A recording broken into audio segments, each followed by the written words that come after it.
Hello everyone, welcome to Bald Guy Money, and we start this one off with a quick recap of some things I've been covering over the last 3 months, and don't worry, we will be moving shortly to my future expectations, but first we need to cover some of our past calls in order to set the stage for what comes next. And the first thing I want to come back to is this timeline from a January 5th video I did, where we identified the danger zone we were entering after the January 20th inauguration, which had less to do with Donald Trump and more to do with the fact that a correction was inevitable, which I said would lead to an environment of fear from the month of April, which only coincidentally lined up with Trump's tariff announcements. Now, judging where we're at on the Fear and Greed Index, it's fair to say we nailed that call. All asset classes are selling off, including metals, in line with expectations, and the dollar, at least for now, remains strong despite some signs of weakness as investors sell everything and move into cash. But despite all of the fear in the market, there are a couple important points as they relate to gold and silver I need you all to remember. Starting with this, which I first covered on March 16th with this image you see here, where I stated that since 2000, gold has not had a significant correction below the price it was at when the Federal Reserve initiated its first target interest rate cut. Meaning, the price of gold, even in the 2008 crash, which was bad, did not get below the price it was at when the Fed cut rates for the first time. And what I said was, this is a strong sign that gold is not going below $2,500 an ounce, even though we should see some additional downside from here, which we'll get to shortly. Now, in that same video where I talked about gold not crashing to below that pre-cut level, I also showed you this data on silver, which I followed up with another video a week later, where I said the price of silver always revisits that pre-cut level, which, as you can see here, was $29.35 per ounce, which led me to say in that second video that on a gentleman's bet, I expected the price of silver to break back below $30 an ounce once more before making its next move up and leaving the $20 level behind forever. With that said, when it comes to past calls, there is one thing that requires some revision and additional context, which is something I spoke about on February 16th, where I said based on silver's previous breakout, which took place 2.5 months after gold's 2024 breakout, we could see silver make its next move up as soon as mid-April of this year. Now, we're not quite there yet. We're not quite at mid-April yet, but to be honest, I don't think the next move for silver is going to happen that quickly, especially considering gold's recent reversal, even though I still think it's going to happen this year. So with the table set and taking all the new data we have into consideration, I want to talk about the following things, starting with how bad this gold and silver crash is compared to the crash we're seeing in other asset classes. Once that's covered, I am going to put my reputation on the line once again and show you all where I think we may see the bottom for gold and silver, with price ranges for both metals showing where I think the bottom will be. And we'll finish this video with some key indicators that suggest why we should be getting more bullish on precious metals in 2025, not less bullish, and that includes a powerful message on how I think this market should be viewed if you hold precious metals or if you're actively purchasing precious metals. Now, just before we dive in, please remember to check out www.summitmetals.com if you want to buy gold and silver at a great price from a dealer you can trust. And for those of you with deeper pockets who may want to use some of your stock market gains to move into metals or are just starting to unload a cash position you've been holding for some time, Summit Metals now has a new section for you called the Bullion Reserve, where you can lock in exceptional prices when you buy in large quantities, including monster boxes, kilo bars, gold coin tubes, and more, and you'll find all of that at summitmetals.com. Okay, so jumping into it, to everyone who is crying about a crash in precious metals, let me just remind you all that everything is relative. And as stocks and yes, even silver have tumbled, gold has held up very well. It's still above $3,000 an ounce. And just for context, the last time the S&P 500 was at the level it's at today, which was back in April 2024, so 1 year ago, the price of gold was about $2,300 an ounce. So don't call it a crash for gold, not yet at least, especially considering the fact that gold on its own is now 54% of the entire value of the top 10 assets ranked by market cap, not including bonds or real estate. And when combined with silver, which, yes, admittedly took a tumble, metals have now increased their share of value on this list for the sixth week in a row, standing at 58% of the value of the top 10 assets now, as we move towards the 60% I told you all to look out for as the market breaks down, and that's still coming. That's still on the way. Now, another thing that's important for us to do when we see this type of volatility in the market is to, of course, remain calm and zoom out. When in doubt, zoom out, right? Because I've received so many comments from people thinking they're dancing on my grave these past 2 days, especially on X, calling me every name in the book. But on a year-to-date basis, so in 2025 up to today, both gold and silver remain positive on the year, while the S&P 500 is down more than 14%, and the Nasdaq, so the darling tech stocks, which have been so great over the past few years, are down nearly 20% on the year. What's more is, as we zoom out a bit more on the 12-month scale, silver and gold are still up respectively, despite the pullbacks we've seen over the last couple days, while both of the major stock indexes are down over the same period of time. And this is just to say, yes, we have given up a little territory, even a lot in the case of silver, as we've retreated with the broader market. But this was expected, and metal stackers haven't gotten hit nearly as hard as some others have over the past few months. So in my estimation, this crash hasn't been that bad. So far, at least, especially when you take the big run-up we saw for both precious metals leading up to this moment into account, as it's cushioned the blow a little bit.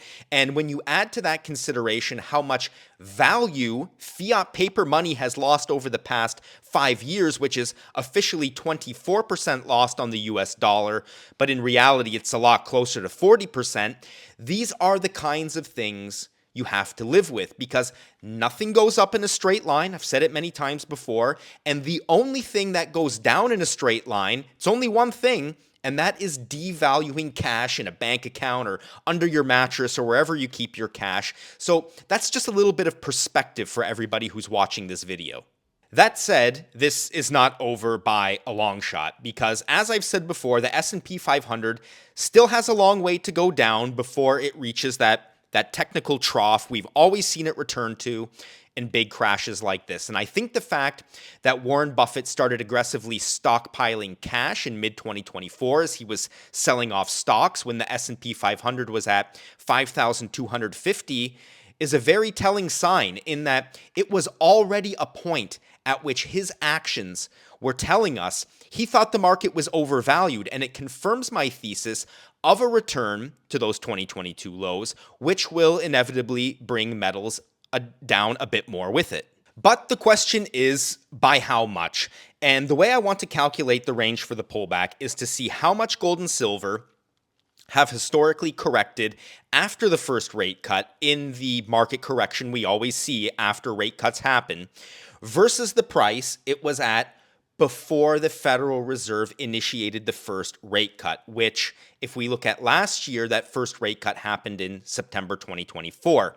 So I want to compare basically how prices have developed over the past few rate cutting cycles. So I've compiled the last 3 major corrections we've seen, starting with the 2000 dot-com correction, the 2008 financial crisis correction, which was a big one, and the C19 correction of 2020, all using monthly closing numbers. And what you'll see here is exactly what I've been telling you for the last couple months.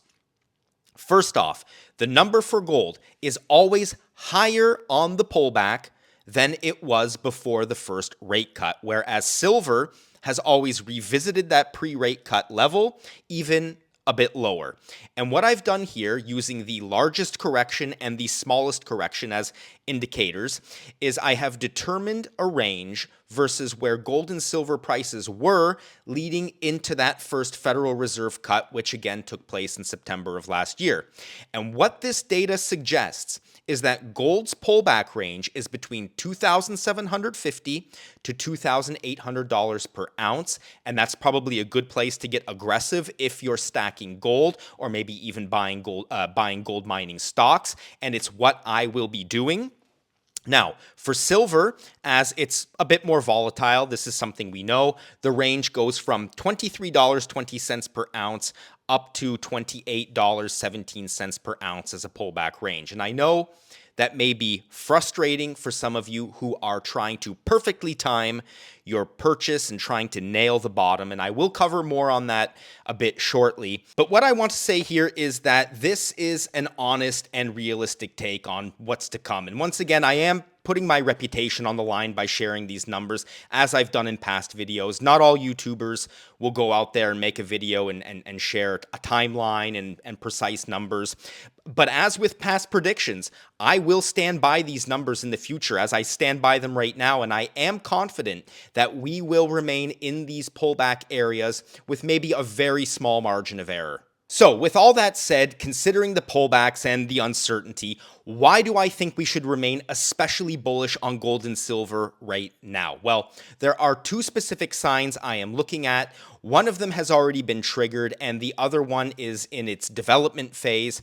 And I'll start from the one that's developing because it ties in well with what I said about the Federal Reserve intervening and getting aggressive with interest rate cuts and possibly even quantitative easing, which I've also mentioned in recent videos, which we know is code for money printing. And I think they will get aggressive with this in the last 3 months of the year, as this timeline, again, that I showed you back in January indicates. Because where the majority of market experts up until just a few days ago believed Jerome Powell when he said there will only be 1 or 2 interest rate cuts in 2025, most of them are now changing their mind to be in line with something that this community, people who watch these videos, have known and been expecting since back in January. And that is a higher probability of 4 rate cuts in 2025. And that probability, despite inflation still being far off from the Fed's target of 2%, is nearing 70% now, as you can see in the image here on the screen from the CME FedWatch tool. And if it's something we know about interest rate cutting cycles and how that impacts precious metals, it's that metals take off when things get ugly on the market and interest rates come down. It's happened every time since 2000, despite the pullback phase we always see. And this time around, it's going to be amplified as the size and suddenness of US tariffs, which were announced just a few days ago, have given even more of an incentive for countries to diversify away from the dollar, to conduct trade in their native currencies, and hold gold in reserve. Again, this has only strengthened that. Now, there's one more telltale sign of a coming boom in the prices of gold and silver, and I've been hearing a lot of people talk about it recently, and maybe not in the context that I usually talk about it, but that is the rising gold to silver ratio, because as you can see here, it is spiking and now above 100, which has only happened a couple other times before. Now, before I give my take on this, I will say that my friend 2is1 touched on this topic in his last video, which after you watch this video, I highly recommend you go over to his channel and check out his latest video, because in it, he said the gold to silver ratio has not always been the most reliable indicator, and that expectations of a return to some historic level, just because that historic level existed in the past, is a bad reason for over allocating your cash savings into silver. And I agree with him 100% on that. And it's why I've always said that owning both gold and silver is important, and that a fiat or cash allocation of about 80% of your budget into gold and 20% into silver sets you up very well to benefit from the big coming moves that we're going to see in the price of silver, while also taking advantage of the relative stability and reliability of gold. And I want to be clear on that. That said, at least for the next few months, I am allocating my monthly budget 50-50 between gold and silver. That is my plan. And the reason is because a spike in the gold to silver ratio has historically been a precursor or a lead up to a local bottom in gold and silver prices, followed by a major run up in the prices of gold and silver, but more importantly, an outperformance of silver versus gold. And to give some more background as to why I said mid-April may not be a realistic time frame to see that major move up for silver happen, is because traditionally it's taken a few months from the top of the gold to silver ratio for this reversal to take place. And as my friend 2is1, once again I'll mention him, said in his video, we can't be sure this is the top of the gold to silver ratio. And I'm sharing a screenshot from my Patreon Discord chat here. And this was an exchange I had with a great supporter of mine, Chris McCormick. Hey Chris, if you're watching, where we discussed just that fact exactly. And considering the pullback ranges I've already shared in this video, it does suggest that this ratio can still go a bit higher, but it does also tell us that a major reversal for precious metals is right around the corner. Now, as I wrap this video up, I want to tell you all that two awful emotions are going to play with you over the next few months. They are fear and greed. And it's why I've brought this image back up on the screen, because now, as things stand today, you're afraid. And as prices enter our target range, the fear, it won't go away, but it will start to be replaced by greed. And many of you out there will try to time the exact bottom for precious metals to go all in. In my opinion, that's a huge mistake, because what we have here is not an opportunity on price for precious metals. It is an opportunity of time. A window has been opened, and once it closes, that's it. It's not going to open like that again for a long time, and not until prices are already much, much higher than what they are today. Now, some people will accuse me of spreading fear with this message or trying to push sales of precious metals by saying this, but that's not the case, because if you've been watching me for the past couple years, you'll know that I'm not only into metals, I own other things too, majority real estate in fact, but that I've recognized a trend and opportunity here in both gold and silver and have been positioning myself accordingly in expectation of what's to come. So I hope you'll all recognize that fact, and if you're not subscribed, will consider subscribing to my channel for more updates, because I haven't abandoned my 2025 price targets for gold and silver, which at the beginning of the year, in fact, it was the end of last year, I revealed to be $3,000 for gold, which, okay, we've hit. Let's see how we finish the year, and $42 per ounce for silver. And the truth is, I am more bullish on gold and silver now than I was then at the end of 2024, because things are playing out just as we've expected, as we've said they would. The video history is there, and I think the closer we get to the end of the year is where we'll see fireworks. And you can count on me to come here every single Sunday to update you on what I think comes next. But for those of you who can't wait till next Sunday to get my update, I have especially right now, considering everything that's happening, added a 20% discount for people who want to join my Patreon for an entire year. That 20% discount is up right now, and I'm going to be taking it down in probably a week or so. I am making posts there on the Patreon almost daily now with updates and information. If you want to join, the link is in the description and pinned comment below. But for those of you who just want to keep your finger on the pulse of what's happening on a daily basis, that's a great place for you if you're interested in at least understanding how I see things. And if you have questions, by the way, please don't forget to add them in the comments section of this video below. I have to skip the traditional viewer question for this video today because so many of you requested that I cover this topic, and there was so much data that I had to go through, so many numbers that I had to crunch, that I wasn't able to do an additional viewer question. But I will try to get a bonus video out later this week here on YouTube with a viewer question in it.